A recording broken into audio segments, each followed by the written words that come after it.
ГСП онлайн.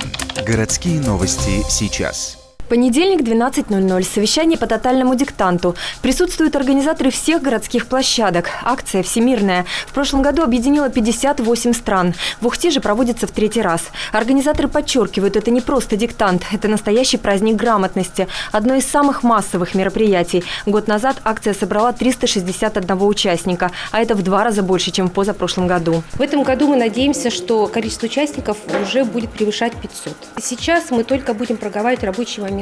Как сделать так, чтобы наше население лучше, больше и веселее, активнее приняло участие в тотальном диктанте. В этом году в Ухте будет 16 площадок. И это не только на базе школ. Плюс площадки УГТУ, а значит всего их порядка 20. По словам организаторов, главная цель акции – ввести моду на грамотность. Диктант во всем мире единый. В этом году городским присоединятся также все поселковые школы. Участвовать могут все, от мала до велика. Никаких ограничений нет. Были случаи, когда приходили люди очень преклонного возраста, после 80. Были дети, которым было порядка 11-12 лет, но они все равно пробовали свои силы и писали очень сложный диктант. Критерий для всех общий – грамотность. С этого года, с 4 марта на 12 площадках города будут проводиться бесплатные консультации для всех желающих. Каждую пятницу с 18 до 19 часов. Информация будет размещена на сайтах тотального диктанта и Управления образования. Сам же диктант состоится 16 апреля.